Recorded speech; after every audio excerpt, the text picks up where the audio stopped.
আচ্ছা, আমরা total value ব্যাপারটা বুঝলাম এবং এখন আমরা আস্তে আস্তে অ্যাকচুয়াল অ্যাড রানিংয়ের দিকে আগাচ্ছি।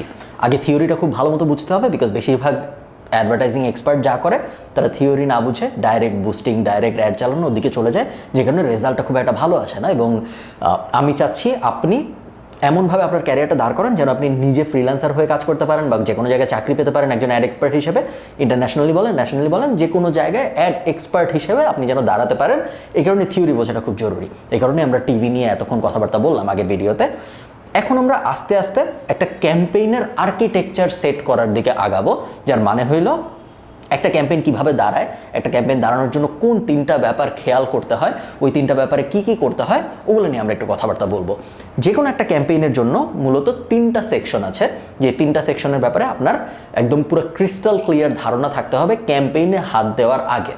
এই তিনটা ব্যাপার আপনি হোয়াইট বোর্ডে করতে পারেন, এই তিনটা ব্যাপার আপনি নোটবুকে করতে পারেন, খাতা কলমে করতে পারেন, মাইক্রোসফট ওয়ার্ডে করতে পারেন, কাস্টমারের সাথে যে আপনার ক্লায়েন্ট তার সাথে বসে করতে পারেন। কিভাবে করেন খুব একটা যায় আসে না, বাট এই তিনটা ব্যাপার করাটা খুব জরুরি।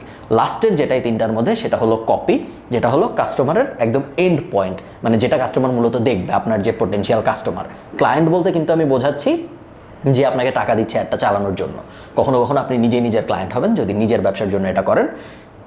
আর কাস্টমার বলতে আমি বোঝাচ্ছি যারা আপনার অ্যাডগুলো দেখবে। সো ফেসবুকে যখন আপনি অ্যাড চালাবেন তখন যারা আপনার অ্যাডটা দেখবে তাদেরকে আমি বলছি কাস্টমার। সো কাস্টমাররা যা দেখবে ওটা আমরা জানি কি বলে, ওটাকে বলে কপি। সো কপি নিয়ে আমরা কাজ করব এক।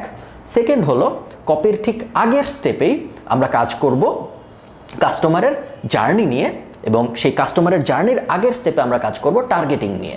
সো আপনি যদি জিনিসটা সোজা করে চিন্তা করেন, যখন আমার কাছে একটা ক্যাম্পেইন আসবে, যখন একজন মানুষ এসে বলবে যে ভাই আপনার সাথে আমি আপনি আমার জন্য এই ক্যাম্পেইনটা সাজান, বা আমার এই প্রোডাক্ট বা আমার এই সার্ভিস আমি এটা এখন বেচতে চাই আপনার স্কিল ব্যবহার করে, আপনার ফার্স্ট কাজ হবে টার্গেটিং ফাইনালাইজ করা, বোঝা যে কাদেরকে আমি অ্যাড দেখাবো।